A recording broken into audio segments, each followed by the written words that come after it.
Welcome and thank you for tuning in. You're listening to the Beyond 50 radio program. I'm Daniel Davis.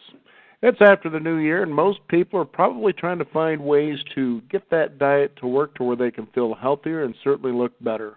But if there's one thing that we've become certain with the age of the internet, is that we have had more confusion than ever about exactly what it is when it comes to nutrition and diet. We have so many seemingly contradictory reports that people are exposed to that we're going to have to try to see if we can unwind and get rid of that confusion and get back to the basics. On the program today, we're going to be talking about sustainable practices, which could be the norm for the new weight loss, which seems to lose and gain it all back, and how we can get away from being able to do that very thing. Our guests joining us here on the program today believe that people intuitively know the right thing to do to improve their lives and health, and that support is the key to moving forward in a positive direction. They're founders of a place known as Health Matters Northwest, and you can certainly find out more by visiting it at www.healthmattersnw.com. I'd like to welcome to the Beyond 50 radio program today guests who are going to take us on the road to sustainable health, weight loss, and disease prevention. Our guests, Connie Cowaquet and Lisa Fishman. Connie, Lisa, thank you for being on the Beyond 50 radio program today. Thank you for having us. Yes, it's a pleasure for us to be able to talk to your folks out there. All right. Now, let's talk about sustainable. What are we talking about here? Sustainable health is so different than just going on a yo-yo diet, which is what people have been doing for years and years, and of course doesn't work at all. The very best way to deal with chronic nutrition-related health issues is to teach new habits. Very, very different from trying a diet. Just the word diet sends shivers up people's spines, and everybody knows that we can try a diet for a while. It's not sustainable. People get discouraged, they feel deprived, they feel frustrated, and then they hop right off and gain the weight back, and it's a very frustrating process. It's easy to get back to old habits. So this way, this is an approach of sustainability that requires learning new habits and a new healthy eating pattern, and actually practice those habits for several months, usually 6 or more. It will then become a habit and be second nature, and we won't have to turn to diets anymore, which we know don't work. Yeah, we use a stages of change model to help people with this because it's the best way to learn new habits. The eating approach that we use leads to perhaps a bit slower weight loss, so it's not a crash diet by any stretch of the imagination, but it's a model of eating that they can use for the rest of their life to recover their health and then maintain it, which is extremely important. You know, it's pretty fascinating when you think about the world of diet and nutrition, and especially all the television shows that people tend to buy into, you know, the doctor shows and so forth. And you can see how people become so confused about what a healthy diet is. All these proclaimed experts are telling you what you should be doing. And I'm thinking to myself, but who are they? They don't have to live with the choices that they're trying to get you to make. So let's talk about the confusion of what a healthy diet is and how we can kind of begin to unravel that. Yeah, I think there are several reasons why people are confused. One of the big ones is that so many of the controversy supports poor eating habits in our country. So the one that grabs the headlines is the one that doesn't ask people to do anything different than what they're already doing. Like some of the examples are like, you know, eat fat and get thin, which I really have not seen that happen in our practice. There are also some outlier studies that are sponsored by food corporations, and they'll profit financially if they get people to eat more of a particular food. So it's always a good idea to check and see if there's a conflict of interest. For example, if a food is said to help with weight loss and it's sponsored by the Dairy Association and they're telling you to drink more milk, then there's a conflict of interest inherent in that study. We also see journalists are the ones that are interpreting the research and putting it out into the media, and sometimes they just get it wrong. There are a lot of flaws in some of the studies that have been widely dispersed. People hear this and they follow it and believe what was in the paper, so it must be true. I think an example recently was the butter is back that hit the front page of the New York Times, and they were saying cholesterol was questioned as a main factor in heart disease. The studies that are credible do not support that. Cholesterol is a factor in heart disease. I've seen it debunked by many credible scientists, but that information didn't reach the public in the same way. Yeah, that's right. And, of course, at the base of this complete blasting of the media, the Internet, books, TV shows is the profit motive. People are trying to get rich to the detriment of the public, the uninformed public. There are best-selling books that are quoted all over the Internet that don't have any science that supports the claims that these books make. But the author took a position. It was interesting to the people, and, of course, what's in the book supports people's already existing bad habits, so they get on the bandwagon. Another reason for the confusion or lack of ability to hang in with this new and wonderful and effective way of eating is that friends and family members have seen some of these articles and Internet postings, and people like to do the same things that their friends and family are doing. They have a sense of belonging, of connection, and so it makes it doubly hard for them to pull apart and look for the science and say, no, I don't agree with what that person said, so I'm not doing it. Now here's something I want to touch on here in just a minute, just so we can give some clarity to our listeners out there. So you were talking about cholesterol there, and scientifically what you're telling me is that there hasn't really been a basis of scientific fact that supports that cholesterol really relates to heart disease as well as diseases in general? Yes, absolutely. I just want to be clear about that. So the cholesterol myth that's out there, keep the cholesterol low and all that kind of that thing, that's pretty much what it is. That science has said, yeah, this is nonsense. Who came up with that? Is that what you're telling me?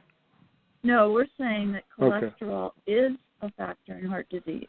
Okay. And that people, but when butter is back and that whole business, and then bacon, you were seeing it everywhere.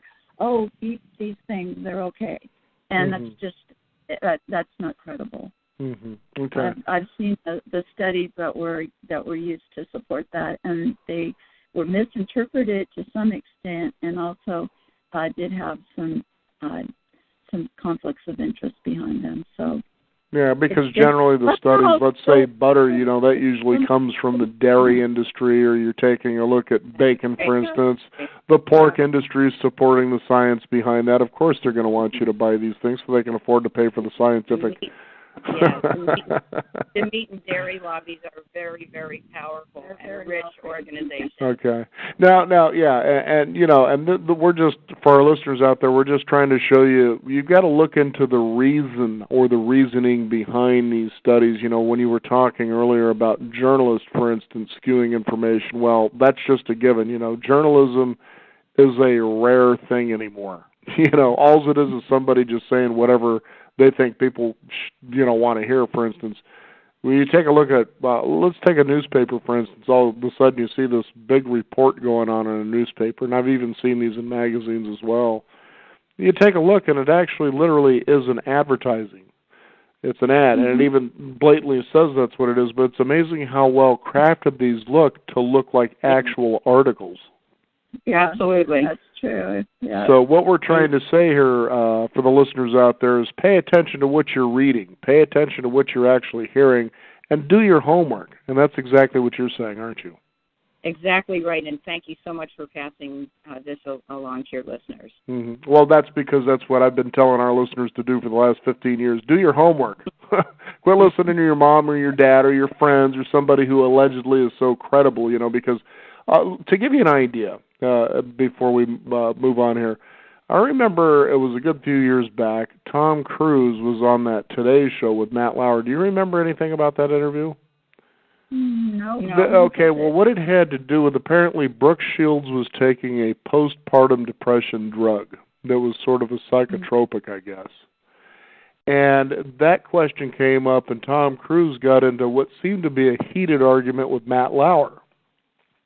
What they did is they made Tom Cruise look like the bad guy, but I decided probably a couple of years after that, they've got this up on YouTube to see, okay, what actually happened here. And what Tom Cruise was saying, he says, look, you journalists have to be a lot more responsible for the kind of things that you're putting out there, because you're saying it was okay for her to do this, but this is a very powerful pharmaceutical, apparently, that Brooke Shields was using for postpartum depression. We really don't know the effects of that. But because you're kind of giving it a blessing here on your program, you're telling people it's okay. And that's what he was going after. And I was like, well, hooray for him. Yeah, I have a brand new respect for Tom Cruise. Yeah, amazing stuff. Now, which brings us to fad diets. Oh, my God, these things are coming from out of the woodwork like cockroaches. What's going on there? And how do we watch, for that? Because obviously there's a money motive involved. Of course. A favorite expression of ours that we found that was uttered by Dr. John McDougall, who's a luminary in the plant-based whole food diet movement. He is an incredible resource, and we'll tell you a little bit later, mention him again, because his research is spot on, scientifically supported, and he has recipes and webinars and everything you ever wanted to know about eating this way. But anyway, he said that people like to hear good news about their bad habits, and isn't that true? Well, yeah, that's why we watch the news or we read about the news. It's like a guest told me one time, it's to support your bias. Exactly right. And so an example of this would be the Atkins diet or the paleo diet, which are very closely aligned, which encourages people to eat lots of meat and fat and cheese, very few carbohydrates, which is the opposite of what is really truly healthy. And this diet tells them that they can eat as much as they want of these foods that are full of saturated fat and all kinds of other toxins, and that they would lose weight. Well, eating that way puts you into ketoacidosis, and you will in fact lose weight and start to waste away. And so now everybody gets excited. I lost 13 pounds in 2 weeks, and they tell their friends. But this only leads to short-term weight loss, and not only that, it is not sustainable without serious health consequences. We know of many people who went on this diet and ended up in the hospital. And then when they get off and they start eating, quote-unquote, normally again, they not only gain the weight back, but they gain extra weight back. So there's a lot of people on this bandwagon, and it's not only ill-advised, but it's very, very dangerous. What are some of the ones out there that our listeners can be aware of when we talk about fad diets? You mentioned the Atkins diet. I mean, the paleo diet is obviously one out there. And what are some of the other ones? Oh, many of the new diets are accompanied by a best-selling book. We've seen a lot recently about a book that talks about lectins, that we shouldn't eat foods that contain lectins. Well, lectins are in plants. They're everywhere. All plants have them, and they're not harmful to our health. But this person picked up on something that was allowed him to promote something that was new to people, and so he's being quoted all over the internet, and every time I see it, I'm really discouraged to see that and the popularity of it. Now, if you could be clear about this particular gentleman, what is he being quoted as saying or believing on the internet? Oh, that people shouldn't eat beans or legumes, that they shouldn't eat or nightshade vegetables like tomatoes and eggplants, which are all incredibly healthy foods. Yeah, he's just has people like limiting a lot of healthy foods from their diet who are trying to follow what he says. And there is a fact that there is a substance in plants called lectins, but they aren't harmful to our health. We're plant eaters. We've been eating these foods for centuries, but he's picked up on this little fact, and I've actually seen some people that look deeper into some of the sources that he quotes in his book and found them not to connect to what he was saying. Right. So it just sold the book. He's a millionaire now. That's, so forth. But it's just an example. There's so many. Actually, obesity and its complications are a result of our food system, and you don't have to look far to see that Americans are getting heavier and sicker. And our way of eating, it appears to be normal when you see, well, everybody is eating this way. A very small percentage of people aren't. So we've been indoctrinated from childhood that we need meat for protein and milk for calcium and strong bones, and these foods are really not necessary for us to eat, and they actually have health consequences. So books that promise weight loss by eating these foods make lots of money because people like the taste of these foods, and we grew up eating them, so it feels normal. Yeah, and here's something funny, too, when you talk about books that actually promote this particular kind of diet consumption. And you mentioned, for instance, dairy. Drinking milk is good for bones. Okay. Well, if this was supposed to be good for weight loss, how do you explain that a cow produces milk to take a little bitty calf and turn it into a 1,200-pound animal? Come on, people, let's use your reason here. Right.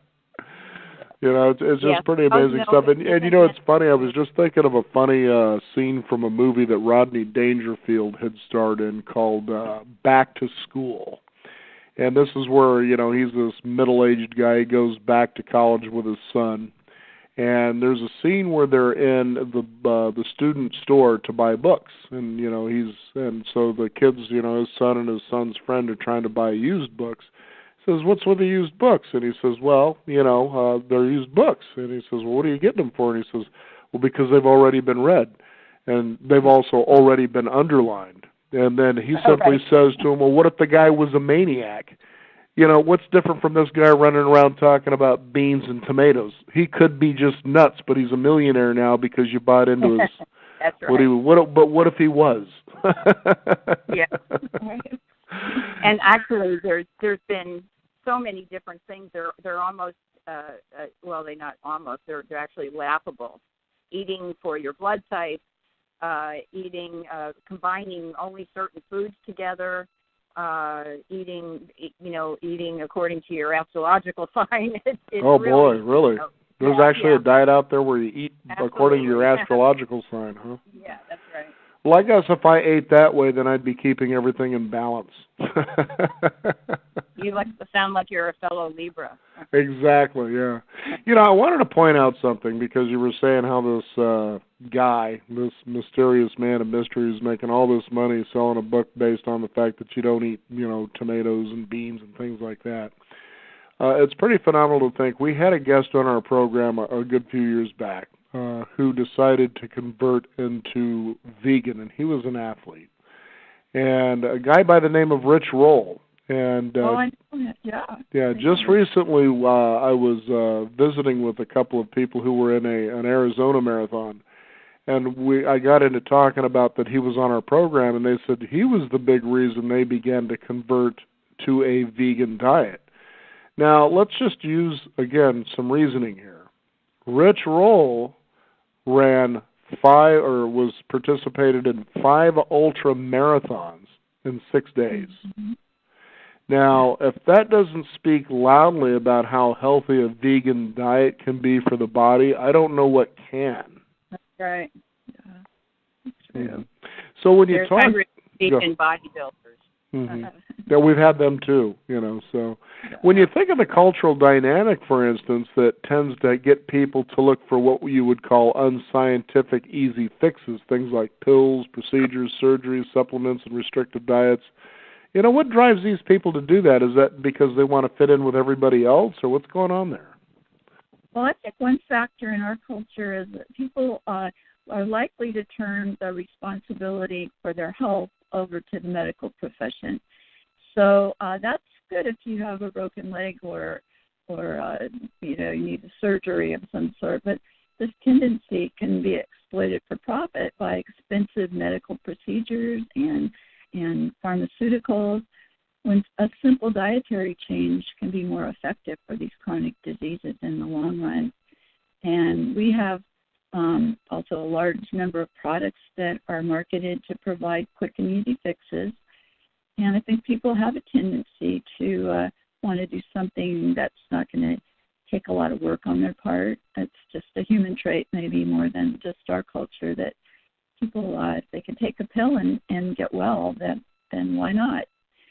So making changes in such a large part of our lives as our diet takes strong motivation and commitment. And that's a process, and that's why I was talking a little bit earlier about the stages of change. I don't think people are necessarily ready to jump on the bandwagon with us when we first meet them. So we work with them starting where they're at. Here, Lisa's going to a little bit more. Yeah, and in addition, it's really difficult for consumers to avoid the temptation of eating foods that are marketed to us constantly, ad nauseum, on TV, over the internet. Even when you go to see a movie, there's commercials for Big Macs and Arby's. We have the meat and got milk and dripping burgers dripping down your arm. And so it's really hard. If you like to eat those things and then you see pictures of people enjoying those things, it's very hard to resist. There's an addictive quality to eating these foods, and this is just reinforced by watching all the media presentations. For example, again, got milk that has attractive, pretty celebrities with milk mustaches that make it seem like it's totally okay. One I saw recently is, since the Olympics are on right now, is a mother saying, "Oh, my daughter is an Olympic athlete because I fed her at least 8 or 16 ounces of milk every single day," which is an atrocious thing to say. And cheese, everybody's loved cheese, which is, by the way, one of the very hardest things to give up because it has addictive chemicals in it called casomorphins that's meant for cows to have the little baby calves suckle their mothers so that they grow into big fat cows. It's heavily marketed and stuffed into the crust in pizza now, in addition to the cheese that's already on the pie, because there's a surplus of cheese. So again, the profit motive is just there to make more money for people who are already very rich, and our health is not important as a culture. No, I like clearly what your message is here, is that you start with people where they're at now. Certainly people out there, well, I don't know if I can give up cheese. Well, you're not saying that. You're saying, why don't we just guide you into a direction and then see what you feel like afterwards? And I think sometimes that's where people really get turned off in change, is somebody beats it over their head like the gospel. Absolutely. Yeah. We find that we don't work that way. Lecturing to somebody, which makes them feel wrong and blamed, is the totally wrong approach to take. And people will get defensive and feel like they're doing the wrong thing, and then we can't, that is no way to work with anybody. You're absolutely right. Because I will say, I love spaghetti and I love making my ragu, and it has to have sausage. But I'm going to give credit to the vegetarian or the veggie industry. They have finally made a sausage that not only tastes like sausage, but the key is they hit the texture of sausage. And when they got that, I said, I can use this in my spaghetti now. Absolutely. They're going to use a little bit of pork, of course, but, still, they got it. And I was like, right on now, if they could get the hot dog there, I know I would give up beef hot dogs entirely. So. Is that field roast that you're talking about? Those are delicious. I don't know which particular sausage brand. I just know that I've been to the vegetarian, festivals and so forth. And here, try this sausage. I'm like, oh my God, I can't tell the difference. And I know, isn't that amazing? It is. Yeah. And if they can get the hot dog that way, they haven't been able to do that one yet. So try the field roast hot dog. It's pretty close. Okay, the texture has to be there. If they get that right, then I'm probably sold. Right. It's pretty interesting when you think, too, you were just talking about moderation a little bit here, and, is moderation something that helps in achieving an optimal outcome, or what do you think? Because, you see people cutting back things like calories. I sometimes, have a real problem with who was the guy that invented the idea of the calorie count in the first place. Is that really Right. nonsense? Do we cut back? What's going on here with moderation and the optimal outcome? Right. Well, yes, definitely have something to say about that, but just a moment to sort of tag on to what you just said about calories. It's really not about counting calories. That is not a sustainable way to lose weight. It's about eating the right kinds of calories. So we want to eat nutrient-dense, low-calorie foods, and you can actually eat quite a bit of that food and not get nearly so many empty calories as you do. So it really isn't about counting calories because that's punitive, and people don't stick to that kind of approach. So it's eating the right kind of calories. So there's that. But as far as moderation goes, some weight loss programs, and in fact all over the media, it's proclaimed that, as long as you eat in moderation, it's okay. Well, there's sort of some obstacles to this approach. For example, very, very rich foods really have to be eaten in very, very small portions. Otherwise, you're going to be eating those bad foods and you'll never lose weight or unclog your arteries. So it is very hard for most of us to have a half a slice of pizza or 5 potato chips or a half an ounce of cheese. My example is that I cannot buy Fritos because I can't eat one Frito. It's just the kind of thing. So in that way, moderation doesn't work because when you get the taste in your mouth and you're going to that heavenly place, you can't stop yourself from eating more. So I totally understand that. It's just like me with cheddar cheese popcorn. Everybody gets that one. And what's more is these foods that are unhealthy, like things with a lot of saturated fat, meat and dairy products, fast food, processed food, have addictive qualities to them. Like I mentioned, the addictive quality of cheese, which has casomorphins in it, which is meant for little baby cows to produce more suckling so that they grow big and fat and strong cows. So these addictive qualities, if you don't take these foods out of the diet completely, then you will continue to be addicted to them, and the cravings will remain. Whereas if you can at least initially take the foods out of your diet, your taste buds will change in about 3 weeks, and those cravings will start to go away. Here's another thing, too, if I might bring this into the loop, because you're talking about fast food, and I've certainly talked about this on the program over the years as I began to pursue an interest in subliminal advertising and the idea of advertising and how it all works. Advertising is solely made to create anxiety and then give you something to soothe that anxiety once it's been created. You're now let's pay attention to this for a minute. This is why fast food is successful, because when you're out driving, think about what that is. There's a lot of anxiousness when you drive. You're watching for other drivers, there's red lights, there's traffic. Are you going to get to where you need to get to on time? You pull into a fast food place because it actually soothes that anxiety, much like having a drink. And then you're saying now you've got the addictive quality of the food, so you continue doing that. And it's funny how you can eat a Big Mac or whatever it is that you decide to eat out there, and an hour later you're ready to eat again. There's something funny about that picture, I would think. Well, the people that we work with are referred to us because they're very, very overweight or obese and have these diseases that go along with that. And if they try to just eat a little bit of something, these are the foods that they binged on for the most part or ate too much of throughout their life. So we try to get them to look at it like quitting smoking. You wouldn't quit smoking and say, I'll have a few cigarettes a day instead of my usual 2 packs. You'll be up to 2 packs again before you know it. Or if you're an alcoholic and you want to quit drinking by just having a little bit each day, it's not going to work. Those are examples where moderation doesn't work, and it's very similar in food. I have a thing with chocolate. I can't have a large bag of chocolate in my house because they don't have an off button for chocolate. So occasionally I'll have a piece of chocolate, but I can't buy it and have it available to me. So you just go out and get a tiny bag. I just go out and get one piece. Or Connie and I go out and we share a small piece of chocolate cake A brownie. or a brownie once every, month or something. Yeah. And there's nothing wrong with that, is there?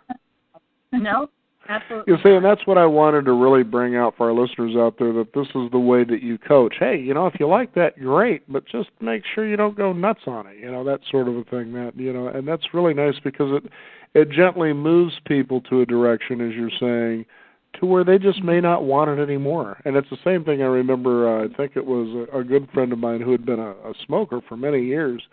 He says, one of the things that really helped me quit smoking wasn't just to go cold turkey, but he says it was to change those habits that I had where I wanted a cigarette. Exactly, the triggers. I used to take the dog out to go to the bathroom at night in this way, and that's where I'd have a cigarette. So I decided I'm going to take the dog out to go to the bathroom over here, and I found just that change alone, I just didn't have an urge for a cigarette. And he said, but if that worked, what if I decided to, explore the other things that would trigger me to want this? And he says, quitting smoking wasn't really all that bad.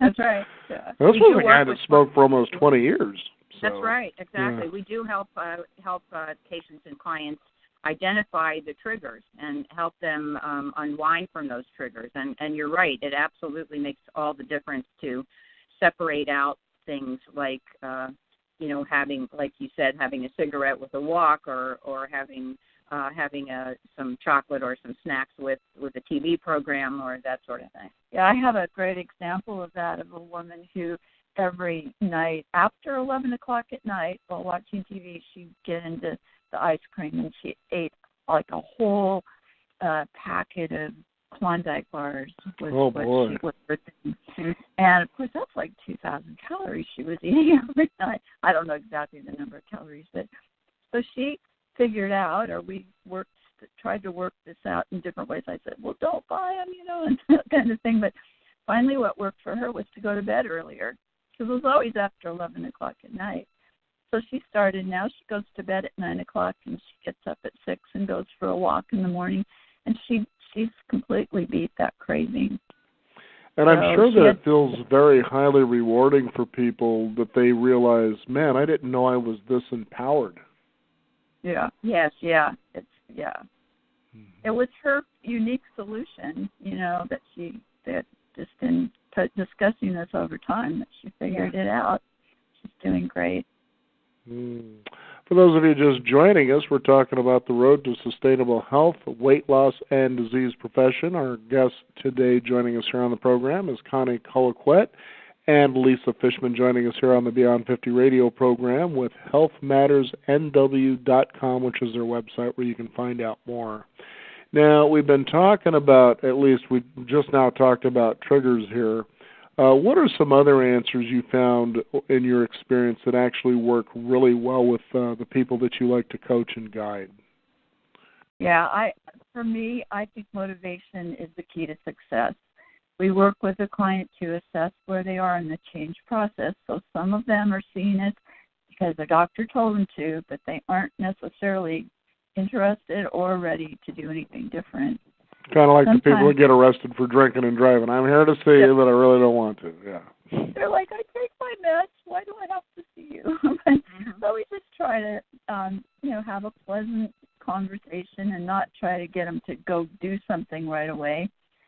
Sometimes we can help them by giving them some interesting information that they hadn't thought about before, and we can build on a discussion on that and get them thinking about maybe making a little change here and trying something different. But some people, we meet them the first time and they're ready. They say, yeah, let's make the plan. I'm ready to do this. So it just depends how you work with the person. Depends on where they are emotionally and mentally in the process of deciding to make a change. So Lisa has some more things to add here.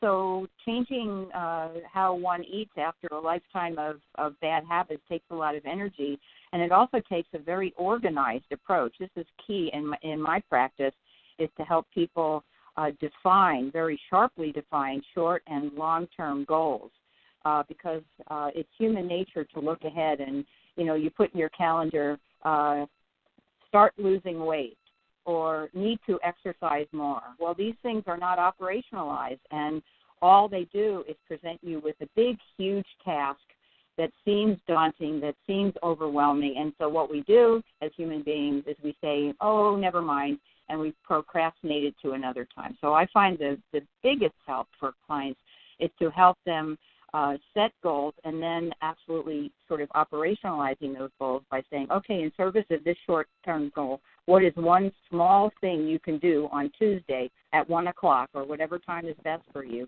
that'll start to make a little tiny change. So the small, short-term, tiny mini task, but things that are scheduled rather than just sort of throwing it out and saying, well, you need to be thinner, you need to be more healthy. Accountability is extremely important. One of our biggest roles as health coaches here is to provide clients with somebody to be accountable to. So what we do is if they agree to make a small change, we are there the next session to ask them about it, and if they didn't do it, we ask them what barriers got in their way, and then regroup for the next time. So there's always the next session where we can support them on their journey. And having a support group, of course, is also crucial. It can be an in-person support group. We have some of our clients get together who have common goals and common challenges. There's free online groups and meetup groups, all kinds of different ways that people can share recipes and share issues and get the support that they need to move forward. Yeah. I like to work as people are a little bit further along in the change process. I'll bring out an actual written meal plan and what they're going to eat for breakfast, lunch, and dinner based on some of the things that they enjoy. And then we'll create a shopping list that goes with that. And if you just go to the grocery store without a meal plan, you're going to end up with a lot of stuff that's probably going to not get used. It's not an efficient way to use your food. I suggest people do batch cooking, where they'll, I think I mentioned that before, make a big pot of beans or maybe a big pot of rice that you can use throughout the week, and sort of set some time aside for that. And what I have enjoyed for many years myself, and I've gotten people together to do this, is have people cook with a friend, and then you can have a couple of different things going on at the same time and then split it up so that everybody gets more of a variety without you having to do all the cooking yourself. We like people to put their exercise on the calendar. I think we mentioned that. And just this whole idea of taking charge of your own health and thinking about your doctor and your other health professionals and even your health coach as consultants for you, so that you are really the person that is responsible for your own health. So you mentioned empowerment, and that's the key, is to empower people. This is what it Connie makes was saying. Such a difference. Yeah. Now, have you seen the approach that you use here help to prevent disease or maybe even reverse diseases? And which ones have you seen this happen with? Yeah, we've seen it reverse disease. I think had some. What really stood out to me when I was doing research early on was to learn about the blue zones.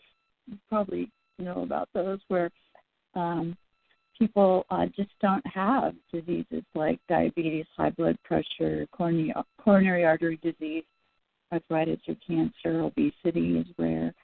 And even autoimmune diseases are extremely rare in some of these places. And what we know from that is that they eat very, very small amounts of animal products, or if any, and eat a variety of plant foods like whole grains, root vegetables, legumes, fruits, and vegetables. So these chronic diseases don't develop in the first place. So preventing disease is a lot easier than reversing it, that's for sure. And there are studies that show that the food is a direct cause of some of these chronic diseases. High consumption of meat, dairy, and eggs damages our coronary arteries, deposits cholesterol. It's only found in animal foods. I'm surprised how many people all say, well, there's no cholesterol in fruits and vegetables and beans and grains. They'll go, what? Because they don't know that that's the source. Our body makes its own cholesterol, and so do the animals that we get meat from, and that's why it's in their tissue, and people are consuming it when they eat these animal products. Well, there's that. There's also the concern with how this animal is actually raised. That can't be too healthy. Oh, the saturated fat percentage in beef that's raised in the factory farms is way higher than the beef that people ate, and even up till about the 70s in our culture, where they started feeding the animal food that wasn't their natural food. And there's another thing about when a person becomes obese, some of the fat that belongs stored in the fat cells will get into the muscle cells. That's what diabetes is about. It's muscle cells that have fat in them that doesn't belong there, leading to insulin insensitivity. So, people need to eat in a way that will get the fat out of the muscle cells, and that's how that disease gets reversed. Right, and we both have many, many examples of patients who are full-blown diabetics, type 2, or pre-diabetics who completely turned their numbers around. I have one gentleman I've been working with for a year who had high cholesterol, high A1C, was pre-diabetic. His doctor was pushing him to go on metformin. He was resisting, and we've been working together for, part of a year. All of his numbers have reversed. His A1C is within normal range. His cholesterol and triglycerides were cut in half, and all he did was follow a regimen of healthy, whole food, plant-based food, and avoid added oils, and also up his exercise. Mm-hmm. Yeah, get that body moving. That's something that we seem to not be doing as much as we used to. So, I wanted to point something out and talking about diabetes here, and this isn't just specific to this, but it's certainly one thing I'd like our listeners out there to be aware of. We've certainly worked our share of events to go out and promote the radio program, let folks know, that we're out there and this is what we do. And so we've been to a couple of diabetes expos. And what I was astounded at seeing wasn't so much that it was an expo for great information in as much as it seemed to be an expo showing how you manage your diabetes. In other words, their whole attitude is you're going to live with this. You're stuck with it. And Absolutely. Instead of showing you how can you reverse and get away from this, and we've certainly had people on the program. One gentleman out of Arizona, for instance, used to have a place where people would go, and he was reversing, even in some rare cases, type 1 diabetes, getting people where they just were non-diabetic. And I thought, then this expo is dedicated, for better insulin pumps and this and that and the other, and it was just amazing. Now, it brings me to this. There was a documentary that I was seeing, it wasn't too long ago, where this guy was out doing some research on places that actually raise money for causes, specifically health causes like cancer, for instance, is one of them. Okay. I couldn't remember some of the other ones, but there was one consistency that he was drawing up, and he couldn't get these people who were the chairman of these organizations to talk with him. And what was astounding is when you would go to, let's say, the cancer website, that they had recipes. And these recipes were usually known to lead people to have cancerous sicknesses. And he says, what are you putting this garbage on your website for? And, of course, this interview's done. But that's what I found funny is these people that, and it's like they want you to live with this disease, obviously. Maybe there's a profit motive. But I found that funny that he brought this up. Yes. That was probably What the Health, which is an amazing documentary. Was that the one it was? Okay, I couldn't remember right. which one it was. Yes, and what was revealed that was, following along with what you said, was that the Diabetic Association and the Cancer Association are all given funding by the meat and dairy lobby. So, of course, they have a conflict of interest, and, of course, you're going to go to the diabetic website and see recipes for meat and dairy because that's where they're getting their funding to run the organization. So this was quite an expose, that documentary, and we recommend that all your readers get a hold of this and watch it, and you'll never think the same about any of these associations ever again. Yeah, and it's just a matter also of, that you get the right kind of information, that it's not, well, that it hopefully leads you into the direction that you truly and genuinely want to go without having some expert telling you, no, that's not right. And, again, peering through, it's not to make these guys out to be bad guys. They're doing what they're doing because they're out there to make money, but in the end, you can't point your finger at them and say, why blame them? No, you should blame yourself for making that choice and not looking into it further. And that's what we're really talking about here, aren't we? Yeah, right. That's taking responsibility for your health. And, it's really key. And as you said earlier, doing your homework and not taking it blindly, what people say on websites, and doing your own research and looking for the science behind it. That's what's important. It's very empowering. So now that we're at this point in our program here, what would you share as some credible resources that people might want to look into? Okay. Well, we really like, as we've mentioned before, Dr. John McDougall has a great website. It's called drmcdougall.com. It's very thorough. He shares lectures from a multitude of experts that have presented at his live live-in programs, and you can watch them for free instead of you have to spend a lot of money to go in person to see these people, and they're just available on his website for free. He has articles. He writes a newsletter every month, and he links to studies. He does webinars that are free where people can actually send in their own questions. He does, there's free recipes that are very healthy recipes, and a support group. All that's on one website. Forks Over Knives, I'm sure most people have heard about that documentary, but it's a great place for people to start because it presents the science behind a plant-based diet, and it actually shows some patients who, at the beginning of the program, have a health concern and how the diet helps them as they go through the time that the documentary covers. And it also introduces some of the other experts in the field. They have a great website. It contains recipes, articles, and a link to a support group. Dr. Neil Barnard is one of my favorites. He's done a lot of the research on the cause of diabetes and did it with patients, then was able to overturn their diabetes with using diet. And his website is PCRM.com, stands for Physicians Committee for Responsible Medicine. You can see his presentations on YouTube. He's amazing.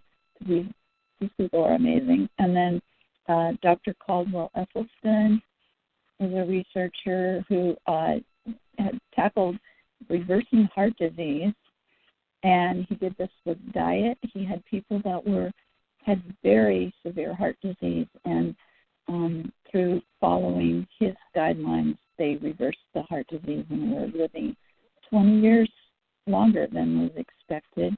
He has a book. You can see him on YouTube. So Lisa's got a few too that she wants to. And to reiterate, What the Health, which is the documentary that we talked to before, which is extremely eye-opening. There's also a doctor named Dr. Michael Greger, who has a website, nutritionfacts.org. There's a new short video once or twice a week. You can just sign up for this website totally free of charge. And by the way, Dr. Greger is so committed that he runs the whole website and gives all this information and does not make a penny. So there's no profit motive at all. It's just plain old truth being disseminated in a really entertaining, wonderful way. And these are all archived, so you can go back forever and look for topics that interest you and find a cool little short video that gives you scientific information that's presented in a very entertaining and learning-friendly kind of a way. Mm-hmm. And then there's nutrition studies. Dr. T. Colin Campbell, who's a professor at Cornell University, and puts his research on the websites, and also other contributors, articles and recipes that promote health. He, by the way, authored the China Study, which is several years old, but is a book for everybody to read, which is a groundbreaking study of a large population and how diet, particularly dairy, leads to diseases, especially cancer. Yeah. And we could go on and on. Yeah, I'm sure there's a lot of resources, but here's one I wanted to bring up that I think really settles into what we've also been talking about here. Certainly go out and find a health coach if you want to move into a better direction with your life, and make that commitment, whatever it may be. But in the end, when you're researching and getting all this information, you're making these choices, here's the way you know whether or not you're successful. Just ask yourself real basic questions. A, do I feel better than I did before? Do I have more clarity? Is the mental fog kind of going away? Do I feel that I have more energy? Am I more tolerant of a lot of things? In other words, am I kind of chilling out and I'm not so anxious anymore? Do I sleep better at night? I mean, there's real basic questions you can ask yourself as you make these choices. Am I better off now than I was before? And only you can answer that question. Absolutely. And pain is a big factor, too. People who are very overweight and have all kinds of disease processes going on have a lot of internal inflammation. So eating this way, eating a lot of phytonutrients, anti-inflammatory foods instead of inflammatory food, inflammation-promoting foods like meat and dairy, will begin to reduce pain right away, which, of course, will increase quality of life and mobility. And imagine a life without pain. Absolutely, at least without pain pills anyway, right? in pain for years, and all of a sudden, not all of a sudden, but over time working with this approach, they have less pain, and sometimes the pain completely goes away, which is an amazing change in somebody's life. So valuable. Well, Lisa, Connie, I want to thank both of you for joining us here on the program today. If you can, last thoughts and maybe a website people can find out more about your work, how they can connect with you, things like that. Well, yeah, we have our website. I think you mentioned it. It's healthmattersnw.com, and it has our contact information and a lot about our philosophy and how we work with people on there. And I really appreciate having this opportunity to share our experiences and our ideas with your audience. And we are both welcome. We have both of our phone numbers there and emails. We welcome contact from anybody through any of those means. We're happy to take phone calls anytime, and so we ask anybody who's interested in finding more about health coaching and more about improving health is just to call us and contact us anytime. Well, very good. Connie, Lisa, thank you so much for joining us here on the Beyond 50 radio program. Well, you're welcome. You bet. I'm feeling better already. Oh, great. Thanks. Again, you can find out more about their work at www.healthmattersnw, that's Northwest, healthmattersnw.com, where you can find out more about that. And as I said, there's contact information, emails, phone numbers, and certainly I'm sure they're able to work with you whether you're in the Pacific Northwest or wherever you are where you want to get started. You can also discover more by visiting us at beyond50radio.com. That is the number 50. We do encourage you to sign up for our weekly e-newsletter to keep up to date on what's going on in the world of Beyond 50 as well as our upcoming shows. I'm Daniel Davis. Thank you for joining us. This is the Beyond 50 radio program, and remember, live your day past halfway.